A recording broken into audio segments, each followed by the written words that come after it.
بسم الله الرحمن الرحيم وإذ يرفع إبراهيم القواعد من البيت وإسماعيل ربنا تقبل منا إنك أنت السميع العليم وَإِذْ اور جب یعنی وہ وقت یاد کرو وَإِذْ يَرْفَعُ إِبْرَاهِيمُ الْقَوَاعِدَ اور جب ابراہیم علیہ الصلوۃ والسلام بنیادیں اٹھا رہے تھے من البیت گھر سے بنیادیں اٹھا رہے تھے. دیکھیے پچھلی آیت میں چلا ایک بات آئی ہے 126 نمبر میں وَإِذْ قَالَ اور جب کہا, ٹھیک ہے شروع یہیں سے ہو رہی نا 126 نمبر آیت وَإِذْ قَالَ ابراہیم اور جب ابراہیم علیہ السلام نے کہا. یہاں یہ آیت بھی شروع ہو رہی ہے وَإِذْ يَرْفَعُ ابراہیم اور جب ابراہیم علیہ الصلوۃ والسلام اٹھا رہے تھے. تو یہ جو پچھلی یہ جو بعد والی آیت ہے وَإِذْ يَرْفَعُ إِبْرَاهِيمُ الْقَوَاعِدَ اصل میں اس کا تعلق بھی اوپر سے جا کے ملتا ہے کہ وَإِذْ قَالَ إِبْرَاهِيمُ رَبِّ اجْعَلْ. یہ اس کا ترجمہ سمجھ میں آ گیا نا, من آمن منہم باللہ والیوم الآخر وارزق اہلہ, یعنی پوری آیت پڑھتے ہیں وَإِذْ قَالَ إِبْرَاهِيمُ رَبِّ اجْعَلْ هَذَا بَلَدًا آمِنًا. ابراہیم علیہ السلام نے دعا کی اور عرض کیا کہ میرے پروردگار اس شہر کو امن والا بنا. وارزق اہلہ, یہ جو ہو کی ضمیر ہے لوٹ رہی ہے کدھر, وارزق اہلہ من الثمرات من آمن منہم باللہ, اور اس کے ہاں اس شہر میں رہنے والوں کو تو رزق دے جو کوئی بھی اللہ تجھ پہ ایمان لائے اور آخرت پہ. اللہ تعالی نے فرمایا کہ من کفر, اور جو کوئی کفر کرے اس کو بھی ہم دیں گے. تو اہل لغت لکھتے ہیں کہ اہلہ جو ہے من آمنا کے عوض میں آیا کہ ورزق من آمنا من الثمرات, اللہ اس کو رزق دے جو کوئی ایمان لایا تجھ پر اور آخرت پر اس کو رزق دے. تو قال ومن کفر, اللہ نے کہا جو کفر کرتا ہے ہم اس سے بھی دیں گے. وَإِذْ يَرْفَعُ إِبْرَاهِيمُ الْقَوَاعِدَ اور جب اٹھائی حضرت ابراہیم علیہ الصلوۃ والسلام نے بنیادیں. قواعد جو ہے قاعدہ کی جمع ہے, اور قاعدہ کہتے ہیں نیو, بنیاد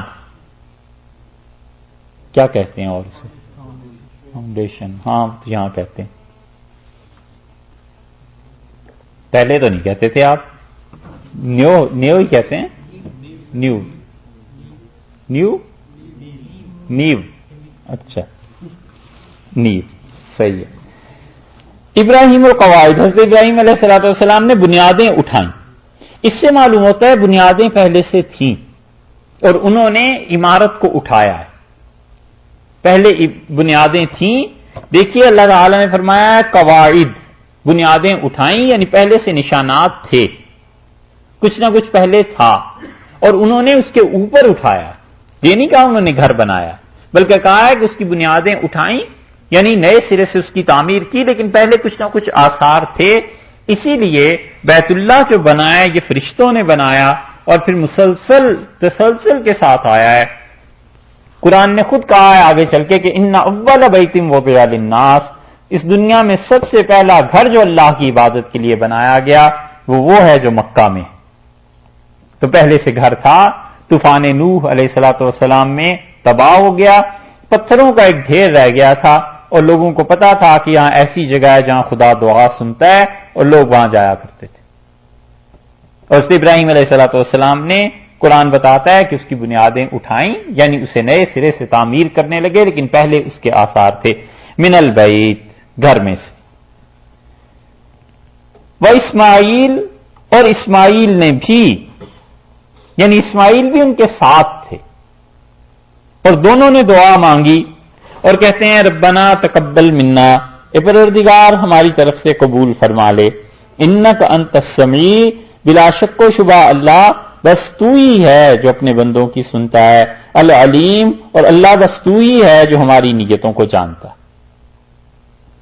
اسماعیل علیہ الصلوۃ والسلام حضرت ابراہیم علیہ السلام کے ساتھ تھے نا.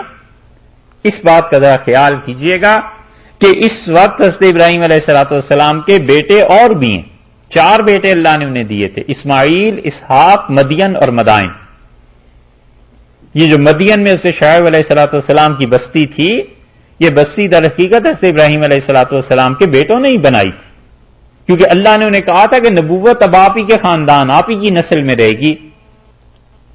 تو یہاں پر دو ہیں، ایک ابراہیم علیہ السلام، ایک ان کے بیٹے، اور تو کوئی نہیں. یہ بس خیال رکھیے گا، آگے آیت میں اس کا فائدہ آپ کو پہنچے گا. اچھا، اسی لیے یہاں دعا میں اسماعیل علیہ السلام شریک ہیں. جوئش انسائکلوپیڈیا میں یہودیوں نے اپنے عقائد میں یہ بات درج کی ہے کہ اگر خواب میں کسی کو حضرت اسماعیل علیہ السلام کی زیارت ہو جائے تو یہودی کہتے ہیں جو دعائیں وہ مانگتا ہے وہ قبول ہو جائیں گی. اور اس کی بھی وجہ یہی ہے کہ حضرت اسماعیل علیہ السلام کی دعا اس موقع پہ جو تھی اللہ نے قبول کی. یہودی بھی اسے مانتے ہیں. جوئش انسائکلوپیڈیا میں ہم نے پڑھا تھا، آپ بھی اس مقام کو دیکھیے گا، 6 جلد میں ہمارے پاس جو 1904 کا اس کا نسخہ ہے، اس کی 6 جلد میں یہ بات ہو. تو دعا کیا مانگی کہ ربنا تقبل منا. یہ تقبل کا جو لفظ ہے اس کا سیدھا سادہ آپ ترجمہ کیجئے تو ربنا تقبل منا کا ترجمہ یہ ہوگا کہ اے اللہ ہم سے قبول فرما لے. یعنی یہ جو خدمت کر رہے ہیں ہم، اللہ اس کو قبول کر لے. تقبل کا لفظ تفاعل کے وزن پر ہے، اور عربوں کے ہاں تفاعل کے وزن پر جب کوئی چیز آتی ہے نا تو اس میں بنیادی معنی یہ ہوتا ہے کہ یہ چیز پیش کیے جانے کے پریزنٹیشن کے قابل نہیں ہے، اس میں کچھ نقائص رہ گئے ہیں، مگر دوسرے سے کہا جاتا ہے کہ چشم پوشی کیجئے، درگزر کیجئے، بس رکھ لیجئے اسے.